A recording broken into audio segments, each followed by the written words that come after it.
Hello everyone, this is your favorite YouTuber, MrPerfectCell checking in, and I'm back with another goated matchup, that being what if Kid Goku stormed the Monster Association. Now, even though I am more than capable of doing this matchup by myself, I'm kinda lazy and I don't feel like writing half the script, so I have dragged my good friend and fellow power scaler Professor Fiction here to cover the scaling of the Monster Association. Hey y'all, it's Prof, your real favorite YouTuber. Cell actually lied to you. He's not capable of doing this by himself. He's a fool that thinks Flashy Flash could beat Silverfang, but we're not going to talk about that today. Anyway, I'm here to talk about how powerful the Monster Association is. And yeah, we're gonna be talking about Kid Goku, and if you could take him down. So, a little fun fact about this video is that this was originally supposed to be what if Invincible took on the Cadres, as it was supposed to be like a follow-up to Omni-Man vs. the S-Class, which I should probably remake at one point. But after speaking about it with Prof here, we thought it would be a bit more thematically fitting if we used Kid Goku instead. Yeah, like you have Kid Goku fights the Demon King. We have the Monster King. King Piccolo makes little monsters of himself by spitting out eggs. Orochi makes monsters by apparently like farting out monster cells. We don't really know how he makes them. I think maybe he just farts them out. This all happens right after a martial arts tournament where one of the head honcho monsters goes and beats everyone up.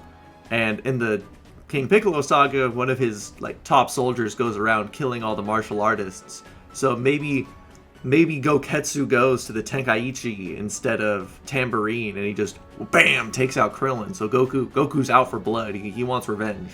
For a bit of clarification, this video will mainly be going over Kid Goku during the battle with Demon King Piccolo, and we'll also mainly be utilizing feats from just the original manga. We'll talk about the anime in the conclusion section because it actually does affect the end results quite a bit, but we'll go over that later. Anyway, Prof, you're up first, so dive in and tell how much of a monster the Cadres are. That was a good one, Sal. That was a really good one. Man, that was a good one. Hilarious. Anyway, the cadres of the Monster Association are some of the most powerful threats the One Punch Man world has ever seen. Even some of the weaker members like Nyan, Gums, and Fear Ugly have been stated far above the likes of Hero Hunter Garo, someone capable of defeating numerous S-Class heroes.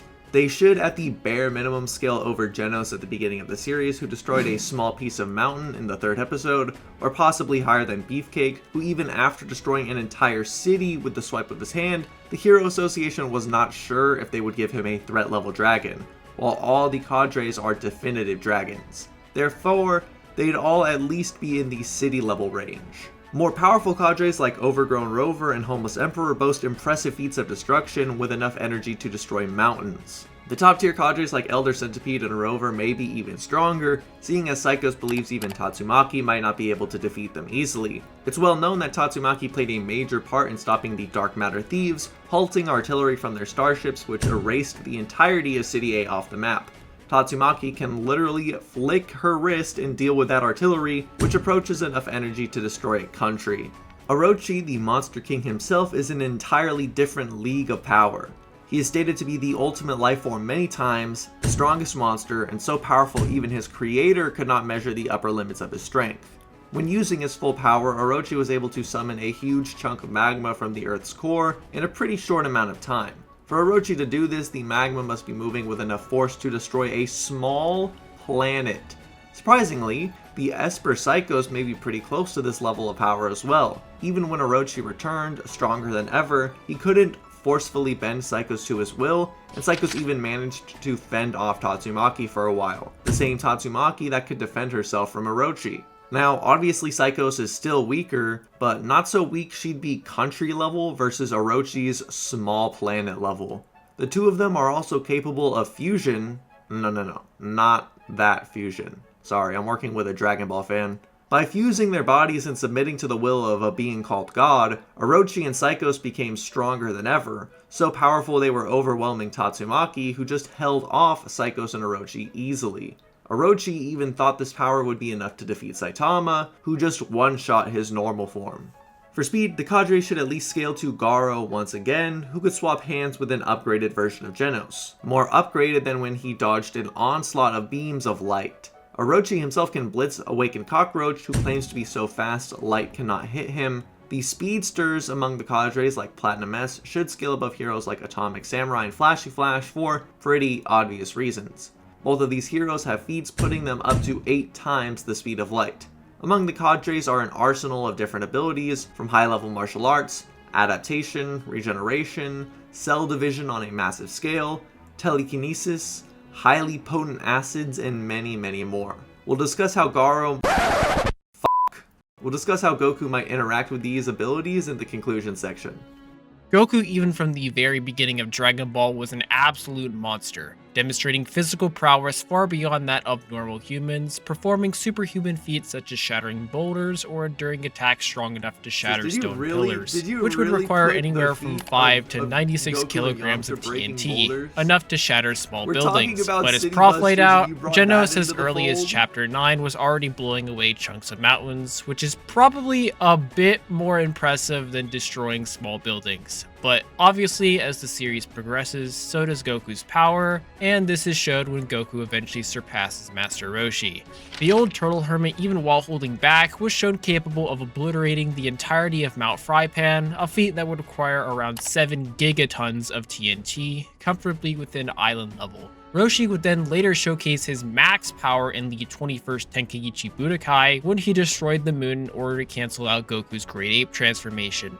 A lot of people like to claim this feat as an outlier or a gag, but not only was this scene both drawn and treated in a very serious manner, but many guides such as the Daizenshu or El Manga Legendario confirm Roshi was indeed that powerful.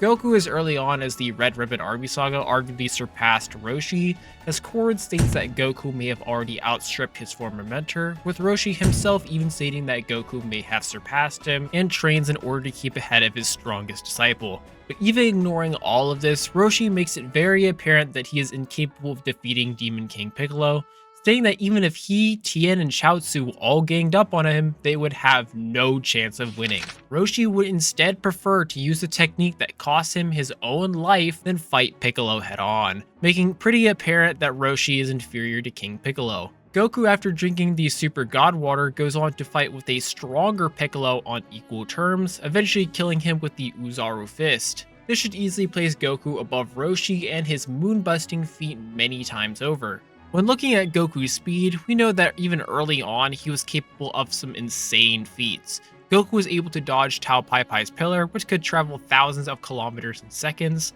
and was also able to catch one of the Dragon Balls as it was scattering across the planet. These feats would require Goku to have speeds anywhere from Mach 852 to Mach 1947. However, much like Genos, Goku has also been shown reacting to lasers as he managed to evade the beam attacks from the Battle Jacket, which were described as lasers in Dragon Ball Forever. Goku has also managed to evade King Piccolo's energy attacks, which were described as beams of light within El Manga Legendario. The former of these two feats has been calced at 2.25 times the speed of light, which is pretty consistent with weaker characters such as Roshi hitting the moon at relativistic speeds.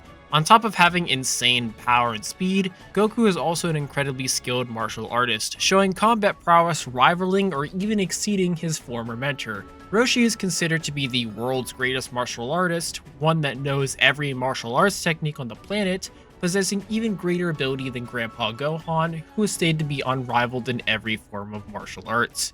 And Goku can not only swap hands with Roshi, but also outskill Tien, who was shown to be equal to Roshi in skill. On top of this, Goku also has access to numerous techniques such as the Kamehameha and After Image, and can grow stronger in battle due to his Saiyan cells. Overall, Goku is an absolute monster even as a child, but will this be enough to stop the Monster Association? Well, let's take a look. So, I'm just gonna be frank, anyone not named Orochi or Psychos is probably just getting steamrolled. While you could argue that some of the cadres may be approaching or surpassing Goku's higher end speed scaling, he is just way too powerful for them. Without some debatable upscaling from Boris's starship, they realistically cap out at around mountain level, which, you know, Goku can kind of just Houdini away the moon, so yeah. However, I do know that a lot of the upper members of the association have a lot of weird abilities, so Prof, do you think that any of those would play a factor here? So a lot of the cadres do have weird abilities. For example, we have things like regeneration or cell division from Black S and Elder Centipede, but unfortunately most of these just won't hold up to Goku's raw power.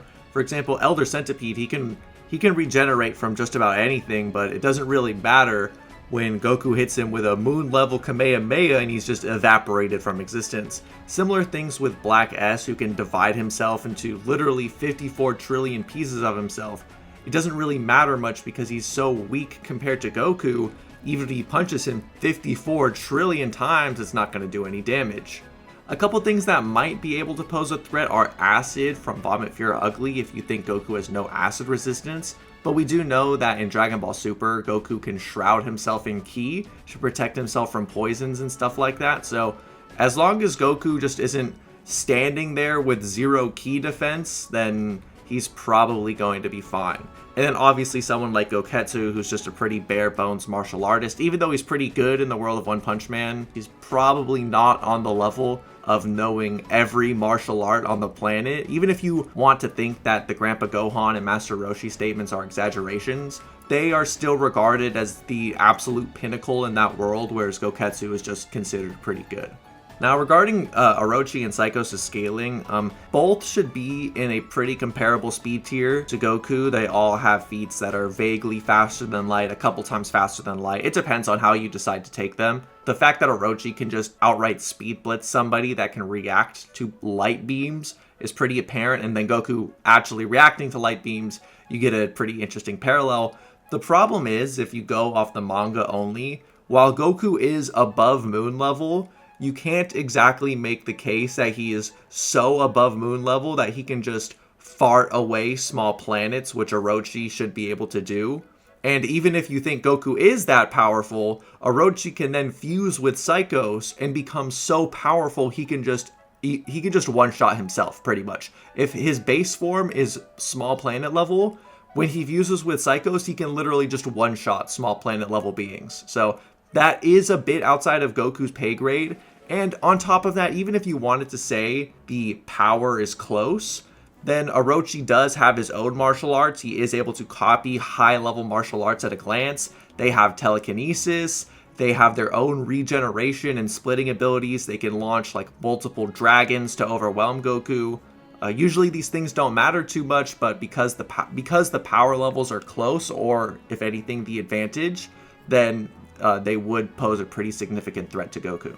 Yeah, unfortunately, Goku probably can't handle Orochi or Psychos, especially if they do decide to fuse. But if you use the anime's version of Kid Goku, then things do become a bit different. Now, I say this mainly because Roshi's moon bust is a lot more inflated in comparison to the manga's version, as there are calcs putting this feat at large planetary, which in complete honesty would probably just result in Orochi getting the Saitama treatment, as there's nothing really suggesting that anyone in One Punch Man outside of like Boro, Saitama, or like, you know, the cosmic level entities can really get past that planetary benchmark.